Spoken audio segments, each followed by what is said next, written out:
At the beginning of the story, a dead body is shown hanging from a tree behind a river in a deserted area. It was the year 1830. In the next scene, we see the main character of the movie, Augustus Landor, washing his hands on the riverbank. Landor is a retired policeman who, after retirement, lives in a small house built beside the river. Then, some people from a military academy come to meet Landor.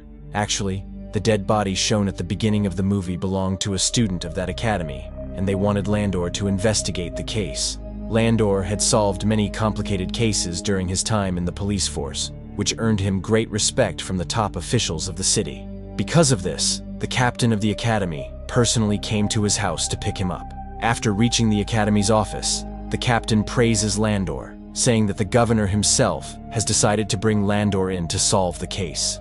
Although Landor was a very successful policeman, in the past few years, he had faced a mountain of sorrow in his personal life.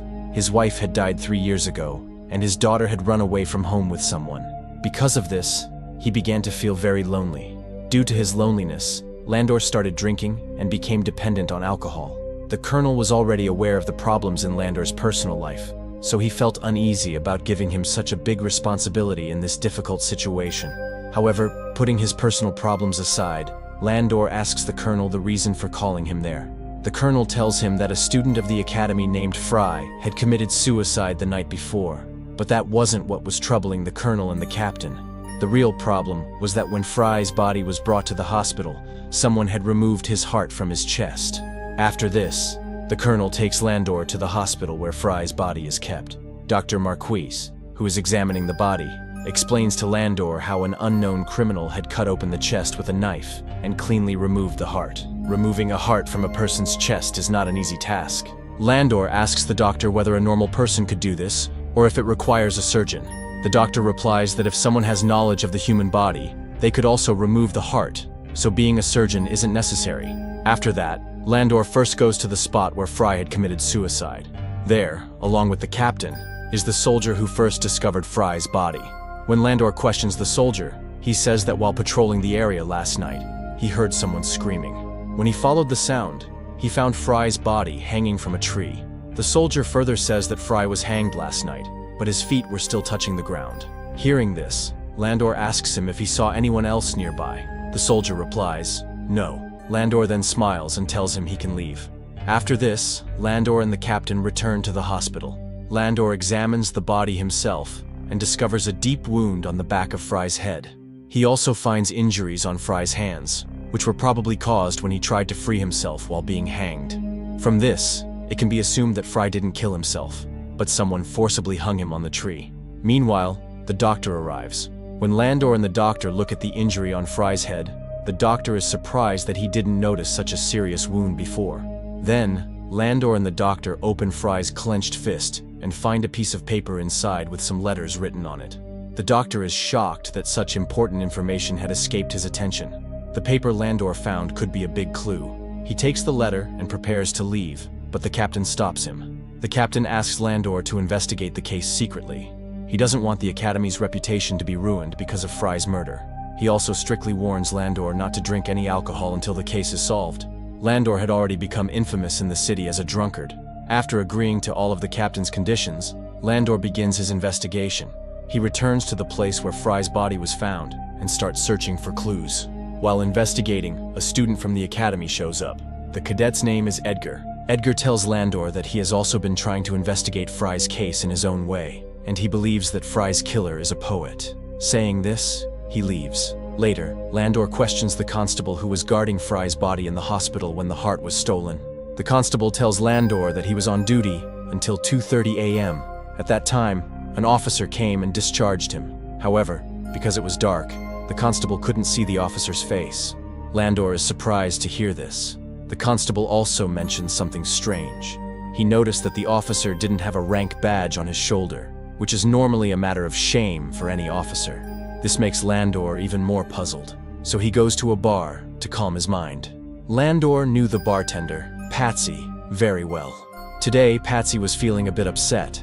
When Landor asks her the reason for her worry, Patsy tells him that she knew Fry very well and is very saddened by his death. She adds that only a few special people in the academy knew about Fry's death. Landor is surprised and asks Patsy how she came to know about the incident. Patsy points to a man sitting in the bar. Landor sees that it's none other than Edgar, the same person who had told him that Fry's murderer was a poet. Landor asks Edgar why he said that. Edgar, in his poetic style, says that only a poet could think of committing a crime like stealing someone's heart. He adds that he himself is a poet, so he knows how a poet thinks. Landor realizes that Edgar is speaking under the influence of alcohol. As Landor is about to leave, Edgar stops and tells him a secret. Some time ago, Fry had a fight with his roommate, but no one knows what the fight was about. The next day, Landor and the captain bring in 2 soldiers for questioning. One of them was Fry's roommate. Landor asks him about the fight between him and Fry. The roommate replies that there was never a serious fight between them. He says that Fry had fallen into bad company, and he was only trying to guide him back onto the right path. They had a small argument about this. However, Fry's roommate didn't know who those bad friends were. Fry never shared their names with him. Landor takes his statement and allows him to return to his room. After this, they question another soldier named Stoddard, who was the last person to meet Fry before his death. When Landor asks him about Fry, Stoddard says that Fry was in a hurry that night and was sneaking away from the officers. Fry didn't tell him where he was going. He only said that he had some important work. While Stoddard was telling this, his face turned pale, which made Landor suspicious of him. At that time, Stoddard wasn't feeling well, so Landor gave him permission to leave. Just then, an officer brings a message for the captain. It said that someone had taken out the hearts of a cow and a goat the night before. After reading this news, the captain becomes furious and, to prevent any more killings, he declares a complete lockdown of the academy. However, Landor and Edgar meet outside the academy, ignoring the rules. Landor had assumed that Edgar must have known Fry well, but Edgar says he had never even met Fry. Landor then proposes working together to solve the case. Edgar immediately agrees. After that, Landor gives him the letter found in Fry's hand and asks him to try to understand and complete the incomplete words written in it, then leaves. That night, Edgar visits Landor's house and tells him he has decoded part of the letter. According to the letter, the killer had written it himself and invited Fry to the place where he would be killed, under the pretense of some important work. This clearly meant that Fry knew the killer well. That's why he agreed to meet without hesitation. Landor is very impressed by Edgar's observation, but there were still some incomplete parts in the letter, so Landor and Edgar work together to decode them. After trying for a long time, they conclude that the person who sent the letter was likely a woman. They believe that a young boy would only leave the academy at such a late hour for a woman. Edgar tells Landor that if the killer is a woman, then he might have seen her before. Edgar then shares a secret about his life. He says that his mother died 20 years ago, but her spirit still talks to him. She recites poems to him every night, which Edgar writes in his diary. One morning he wrote a poem about a sad girl who had committed a crime. That same morning, Edgar saw a girl outside his window who looked exactly like the one described in the poem. That's why Edgar thought that the girl might be the killer. He says he only saw the girl once. However, all of this sounds unbelievable to Landor, and he begins to think that Edgar is mad. Later that night, while Landor is in the arms of the bartender Patsy, he asks her about Edgar. Patsy tells him that Edgar is a good boy, and he has no one in this world. That's why he feels his mother's presence in everything, just to feel like she's still with him. Hearing this, Landor feels very sorry for Edgar, because he understands what it's like to be alone in the world. The next day, while Landor is investigating something at the hospital, a thought strikes him. Why would someone want to keep another person's heart? After thinking deeply, Landor begins to believe that this murder may be connected to black magic. He writes a letter to Edgar, asking him to meet at an old, deserted house. By chance, Landor finds evidence of black magic in the house, along with a demonic symbol. By the time Edgar reaches there, Landor finds out that the killer was taking out the hearts of people and animals for black magic rituals. After learning this, Landor and Edgar immediately go to one of their friends who knows a lot about black magic. Landor's friend tells him to take out a book from the bookshelf. The book was written by a famous witch hunter. It was written in the book that one of the rituals to please the devil is to offer the heart of a hanged man to the devil. Along with this, the friend tells Landor that many years ago there was a famous witch hunter named Henry Leclerc, who had killed about 700 witches. He had written another book in which he described a ritual to become immortal. However, nobody knows where that book is now. After this, Landor tells Edgar to go and make friends with the soldiers and try to find out who among them knows about black magic. Edgar does exactly that. he becomes friends with a group of soldiers and learns that the doctor's son, Artemis, knows about black magic. On some excuse, Edgar meets Artemis and becomes friends with him. One day, Artemis invites Edgar to a party. Edgar tells everything to Landor as well. From then on, Landor and Edgar start investigating Artemis together. That night, Edgar goes to Artemis's party, where some of Artemis's friends are also present. Edgar befriends them by reciting colorful poetry to them. While talking, Edgar learns that Artemis and his friend Bellinger both knew Fry very well. He also finds out that Fry was in love with Artemis's sister, but she betrayed him in love. On the other hand, while Landor was sleeping, he heard someone crying. When he gets closer, he sees his own daughter crying there. She was crying a lot, but she disappeared the very next moment. Landor becomes very upset and starts crying, remembering his daughter. Since the separation from his daughter, such emotional incidents had become common for Landor. The next morning, during Fry's funeral, Fry's mother comes to Landor and gives him Fry's diary, hoping it would help with the investigation. Everything inside the diary was written in a secret code.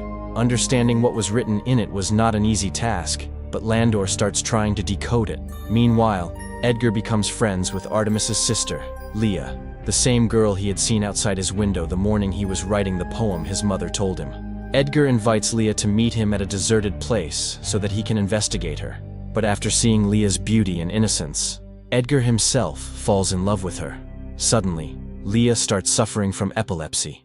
She falls to the ground and starts writhing in pain. Seeing this, Edgar gets extremely scared. However, after a short while, Leah recovers on her own. At the same time, after putting in a lot of effort, Landor finally succeeds in decoding the words written in Fry's diary. That night, while Edgar is returning from the academy, he senses someone's presence around him. But when he looks around, he sees no one. Suddenly, Bellinger attacks Edgar and threatens him to stay away from Leah. Actually, Bellinger was also in love with Leah, and he didn't like Edgar getting closer to her. Just then, Landor arrives and beats Bellinger, making him go away. Edgar becomes very angry and tells Landor that if Bellinger comes between him and Leah again, he will kill him. Landor somehow calms Edgar down and explains things to him. The next morning, Landor hears from the captain that Bellinger has disappeared. Landor is surprised to hear this. He goes with the captain and the rest of the soldiers to search for Bellinger. After a short search, they find Bellinger hanging, just like Fry. His heart was also taken out of his chest. When his body is brought to the hospital, Dr. Marquis tells the colonel and the captain that Bellinger's murderer is someone else, because the chest wounds on Bellinger and Fry are completely different. The biggest difference was that this new murderer had also made Bellinger impotent. After hearing this, the colonel becomes furious and starts questioning Landor's abilities. He scolds Landor, saying that even after so many efforts, Landor has not been able to find any solid evidence. Meanwhile, the captain tells Landor that he now fully suspects Edgar. The captain says that during dinner the previous day, Edgar was openly telling the soldiers about his fight with Bellinger, and he even threatened to kill Bellinger in front of everyone. Landor defends Edgar, saying he is a good boy. He must have said those things in anger, but he can't kill anyone. Then the captain tells Landor something surprising.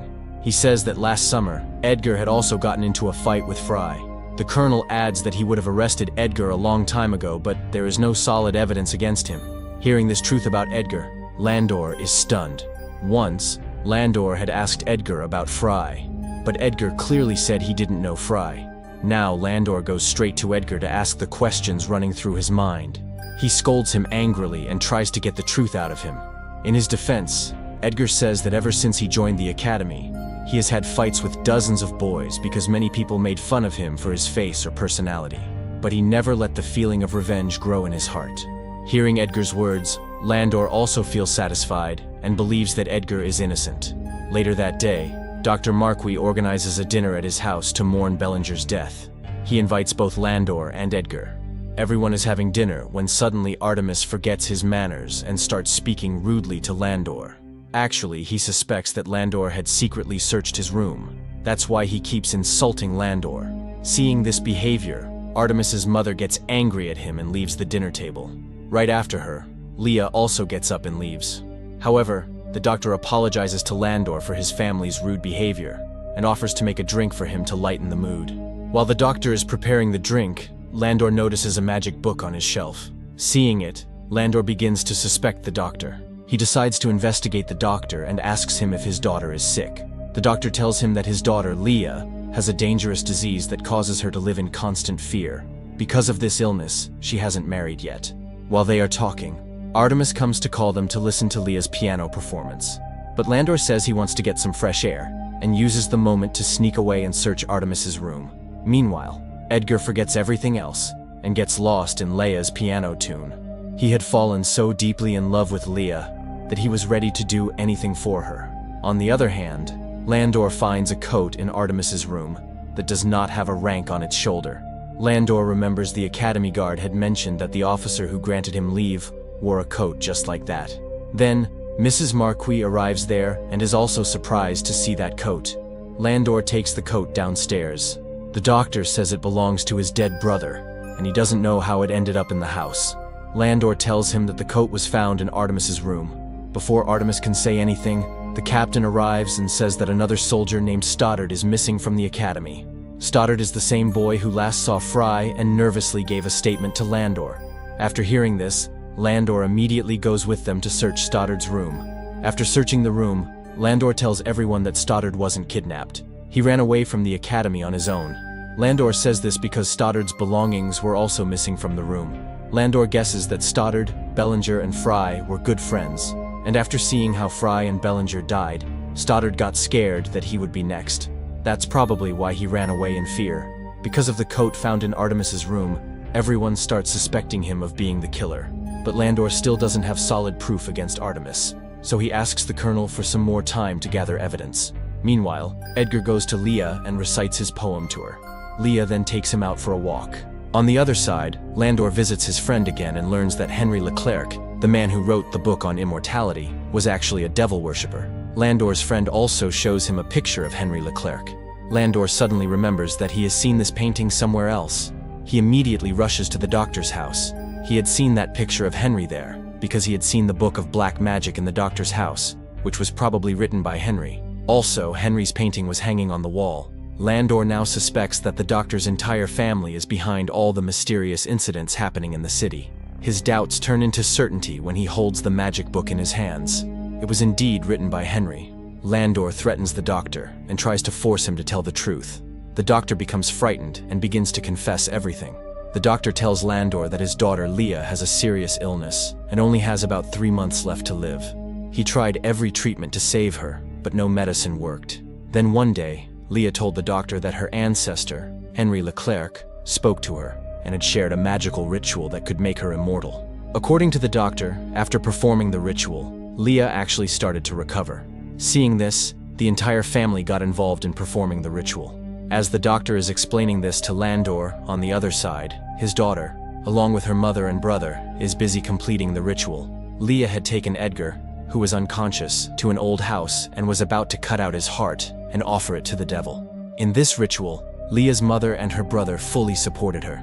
Leah had Fry's heart in her hand, which she offered to the devil. After that, she placed Edgar's blood on her forehead and began reciting a spell. Meanwhile, after questioning the doctor, Landor learns that Leah and Artemis are about to kill Edgar. So, he starts running toward the house. On the other hand, Edgar had opened his eyes, but he was still not fully conscious. He knew that Leah was going to kill him, but he loved her so much that he was ready to sacrifice himself to keep her alive. After this, Leah continues reciting the magic spell and moves forward to take out Edgar's heart. But before she can harm Edgar, Landor arrives. All three of them get scared when they see Landor and warn him to stay away by threatening him with a knife. Just then, a candle falls and sets the house on fire. A scuffle begins between Artemis and Landor. Leah keeps reciting the spell, but suddenly, a burning wooden beam falls on her and badly injures her. Seeing this, Artemis runs to save Leah. Taking advantage of the moment, Landor carries Edgar out of the burning house. Artemis and his mother were focused only on Leah when suddenly, a burning part of the house collapsed on them. Landor manages to save the doctor's wife, but Leah and Artemis are burned to ashes. Seeing Leah die, Edgar is deeply shocked. After this, Edgar is admitted to the Academy Hospital safely. It's revealed that Dr. Marquis had already resigned. The captain and the colonel thank Landor for solving the mystery and apologize for ever doubting him. After completing his duty, Landor returns home. But this story does not end here. A few days later, Edgar comes to Landor's house, fully recovered. He says he has found out something about Landor's daughter's death. Saying this, he walks inside. Edgar is very angry with Landor because he has discovered a secret that Landor had hidden from the world. The handwriting on the letter Landor had once written to Edgar matches the handwriting on the letter found in Fry's hand. This means Landor was the one who wrote the letter and lured Fry to the place of his death. To understand why Landor did this, Edgar began investigating. He learned from Patsy that one night, when Landor's daughter was returning home from a party, 3 rogue cadets from the academy raped her. After knowing this, Edgar understood that Fry was definitely involved in that crime. But now, Edgar wanted to hear the whole truth directly from Landor, because by now, he already knew too much. So, Landor began telling him everything. Actually, Landor's daughter hadn't run away with anyone. Because of the terrible crime committed against her, she had taken her own life by jumping off a mountain. To get revenge, Landor had been secretly looking for the culprits. He had already received Fry's locket from his daughter, so Landor knew that Fry was one of the 3. To kill Fry, he wrote a letter in Patsy's name and called Fry out of the academy. Then, Landor knocked him unconscious with his weapon and later hanged him from a tree. He had also asked Fry for the names of the other 2 boys, but Fry didn't reveal anything. Then, Landor heard someone approaching and he had to run away. Landor was lucky because that same night, the doctor had taken out Fry's heart for a black magic ritual. It felt as though even God was helping Landor in punishing his daughter's rapists. Even the colonel had chosen Landor to investigate Fry's death. Landor took advantage of that and claimed it was a case of black magic to hide his own crime. He then worked to frame the doctor's family, who were already obsessed with superstition. To make the whole case look like black magic, Landor had removed the hearts of animals himself. While decoding Fry's diary, Landor discovered the name of the second culprit, Bellinger. After that, he killed Bellinger and took out his heart too, so that it would seem like another black magic ritual, just like Fry's murder. Landor had beaten Bellinger and forced him to reveal the name of the 3rd culprit, Stoddard. But before Landor could kill him, Stoddard ran away from the academy in fear. Edgar asks Landor why he didn't punish Stoddard. Landor replies that he no longer has the courage to commit another murder. He only hopes that wherever Stoddard is, he lives with guilt for the rest of his life. In this way, Landor very cleverly took revenge while fooling the entire military academy. And Landor didn't regret what he had done, because he did it all for his daughter. But Edgar's heart was shattered by Leia's death. That's why he takes Landor's letters to the colonel as evidence. But then he realizes that this punishment wasn't enough for the monsters who had done such a horrible thing to Landor's daughter. Thinking this, Edgar burns the evidence. After all this, Landor had nothing left, except the memories of his daughter. That's why, in the end, he goes to stand at the top of the mountain to reunite with his family. Friends, if you liked this video and got lost in the story while watching, then please subscribe to support us, so we can keep bringing you more videos like this. Thanks for watching.